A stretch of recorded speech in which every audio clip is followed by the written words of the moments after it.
still kiss your fans? No, I stopped that. I think Yeah, I think 2009 you were kissing your fans. the glory days, man. You know, I miss it a lot. It's been a few weeks, so I think the dust has settled enough for me to talk about this. Why does everybody hate Drake? From Kendrick Lamar, Metro Boomin, Rick Ross, Pusha T, Drake is often viewed as the epitome of hip-hop's commercialization, but what drives this widespread disdain for one of music's biggest names? Some people say that there's something disingenuous about him, or that he has a creepy fascination with younger girls. But when it comes to the recent events, let's look into the deeper reasons behind the industry's Cold War and why everyone hates Drake. If you've opened your eyes recently, guaranteed you've seen what's been happening in the rap industry. Ongoing Cold War happening. And this isn't something that I would normally talk about, but someone has to really dive into this matter. Picture it as the ultimate showdown, a clash of titans within the genre. Center stage is Drake and Kendrick Lamar, two people who represent diverging versions of mainstream rap. Yet this conflict isn't just their story, grown to encompass figures like Rick Ross, Future, Metro Boomin, The Weeknd, A$AP Rocky, and J. Cole. These artists aren't just fighting over personal grievances, but also navigating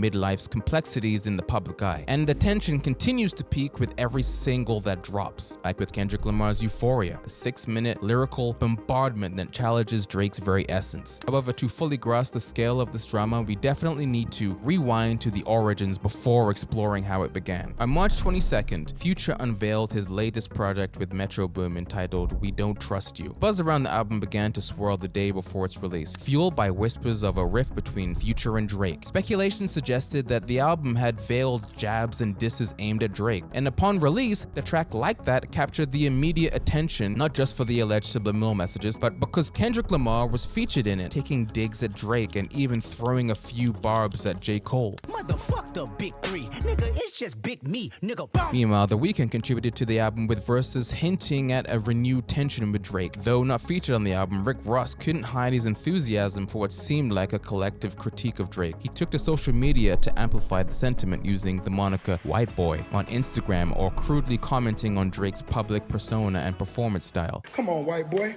I'm finna bust a bottle. White boy, don't do stunner like that. Come on, man. What happened to that?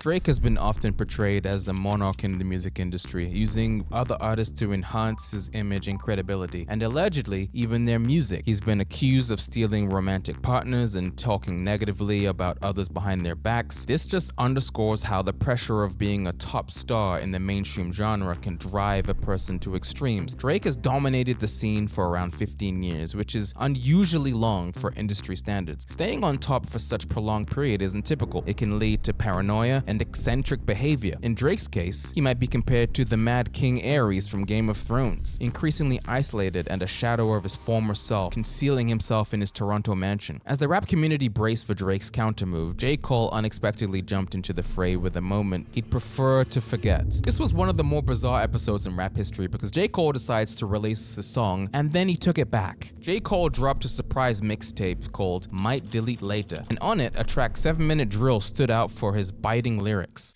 Still doing shows, but fell off like the Simpsons. Your first shit was classic, your last shit was tragic. Your second shit put niggas to sleep, but they gassed it. The harshness of his own words seemed to weigh heavily on J. Cole. He issued an apology at the Dreamville Festival, making it clear to everyone, and perhaps reassuring himself, that he holds Kendrick Lamar in high regard. I want to say right now tonight, how many people think Kendrick Lamar is one of the greatest motherfuckers to ever touch a fucking microphone?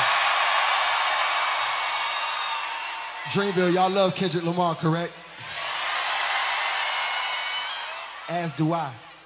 So I just want to come up here and be like, publicly be like, bruh, that was the lamest, like, goofiest shit. And I say all that to say, it made me feel like 10 years ago when I was moving incorrectly. And I pray that God align me back up on my purpose and on my path. You know what I mean? I pray that my nigga really didn't feel no way. And if he did, my nigga, I got my chin out. Take your best shot, I'm gonna take that shit on the chin, boy. Do what you do. You know what I mean? Like, all good. J. Cole's sharp lyrical jab at Kendrick Lamar didn't have the impact he perhaps intended, and it was later revealed that maybe someone told J. Cole to bow out of the drama. Spotlight quickly shifted back to the ongoing drama. Throughout the unfolding saga, Drake seemed to draw inspiration from the internet troll playbook, engaging his audience with memes on Instagram. Meanwhile, the rap scene buzzed with the release of Future and Metro Boomin's follow-up album, We Still Don't Trust You. This sequel carried less confrontational content, except for some subdued digs remix by A$AP Rocky and The Weeknd, who infused his verses with a dramatic flair. We never do the big time.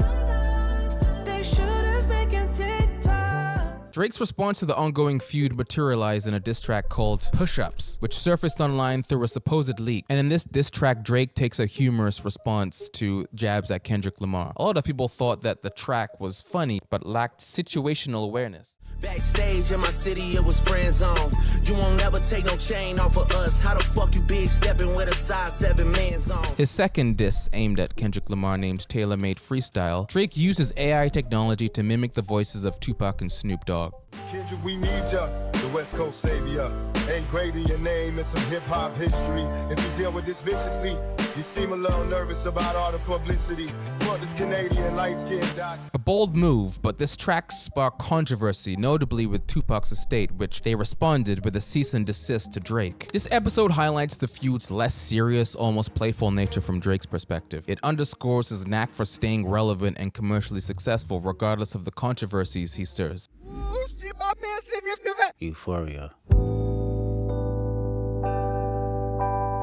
To center our focus on the core issues, it seems like Drake might not fully grasp the extent of the hate he faces, especially from Kendrick Lamar. In Kendrick's diss track Euphoria, Kendrick crystallizes sentiment and offers a candid glimpse into his thoughts with clear, sharp lyrics. It's not about gimmicks, not about who the greatest. It's always been about love and hate. Now let me say I'm the biggest hater. I hate the way that you walk, the way that you talk. I hate the way that you dress. I hate the way that you sneak this. If I catch flight, it's gonna be direct. We hate the bitches you fuck, cause they confuse themselves with real women. Then notice I said we, it's not just me. I'm what the culture feeling. Drawing a parallel to the current scene, Drake seems to be approaching his feud with Kendrick Lamar like a lighthearted cafeteria brawl aimed at entertaining popular internet figures like Aiden Ross and academics and Kai Cenat.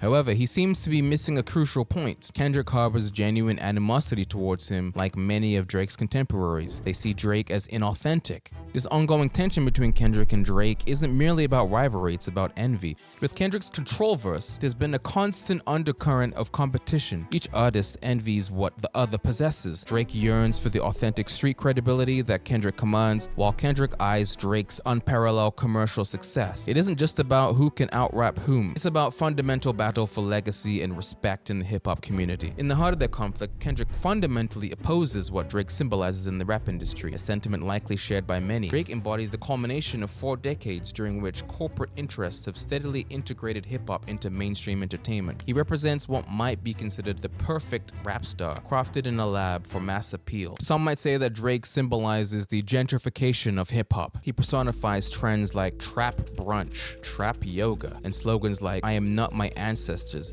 blending cultural elements in ways that sometimes seem to dilute their roots. Kendrick sees Drake as a figure who has commercialized hip-hop and simplifies its complex narratives for a broader consumption, sometimes at the cost of the genre's authenticity and depth. This portrayal positions Drake as a product and a driver of the industry's evolution, reflecting broader cultural dynamics and tensions within hip-hop. Disliking Drake seems almost effortless. It's so prevalent that even his fans have a love-hate relationship with him. Those who interact with him often harbor a quiet resentment that inevitably escalates into outright dislike, especially after facing one of his legal cease and desists or discovering a shared romantic interest. Both Kendrick Lamar and Rick Ross have hinted at an element of racial performance in Drake's persona that they find uncomfortable and distasteful. To approach this maturely, Drake is a biracial individual raised in Canada by his white Jewish mother, while his black father remained in the United States. Consequently, Drake's primary exposure to the black culture has been through American hip-hop, evident in how he presents himself and seeks legitimacy within the community. This effort is to affirm his identity often seems to irritate his peers. The issue isn't about questioning Drake's authenticity or whether he's black enough. Rather, it's about how Drake overemphasizes his blackness, perhaps reflecting his uncertainties about his identity. This aspect of his persona appears to be a sore point. Kendrick and Pusha T both have notably targeted these insecurities. I originally thought this feud was like a scene at a WrestleMania event. We have 2 rappers nearing their 40s, all eager to remain relevant. Everyone involved seems to be keenly aware of their professional morality and using their opportunity to rejuvenate their careers. And realistically, the stakes were low. Much of the exchange resembled a spat between friends where underlying affections tempered their blows. That was until Kendrick's Euphoria, because it stands out as a pure expression of disdain, resembling a hate letter intended for an audience of one. This track is a stark reminder to Drake that regardless of his actions or achievements, he cannot escape being who he is. And I honestly thought Euphoria would be the end of this story, but now we're in May and these diss tracks are popping up like dandelions on my front lawn. Because less than 72 hours after Euphoria popped up, on May 3rd, Kendrick came out with 616 in LA, and Drake came out with Family Matters. And a day later, Kendrick replied with Meet the Grams, and now there are allegations being thrown around like Drake is a pedo and Kendrick is abusive, and stories of Drake dating a 17-year-old has been resurfacing. Say Drake,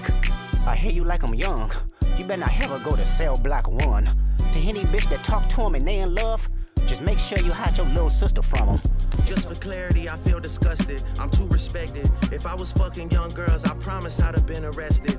I'm way too famous for the shit you just suggested, but that's not the lesson. Clearly there's a deeper message. And these stories aren't just hurting their reputation, but it also seems to be hurting their music labels, because a leaked Discord chat came out stating the following: currently waiting for proof. Take this with a grain of salt. This was allegedly from an insider. Kendrick and The Weeknd, as of yesterday, were asked by Universal Music to end the beef with OVO's Drake. Kendrick apparently isn't budging at all, but UMG is pressing hard on their request to squash the beef. UMG also had a Zoom meeting with all of the parties involved, and they want Kendrick to post a statement clarifying that Drake isn't a pedophile if Kendrick agrees to end the beef. Drake is losing the beef in UMG's eyes, so from UMG's perspective, the sooner that this ends, the better. The accusations directed at Drake are costing UMG, Nike, and other parties a lot of money, but these haven't been confirmed, and it's just from online sleuths on Twitter. Lots of questions tonight about a security guard who was shot outside the mansion of the rapper, I should say, Drake in Toronto. If you enjoyed this video, make sure you drop a like, leave me a comment down below, subscribe if you're new, and if you want to see more rap beef explanations, this is just a one of one, sorry.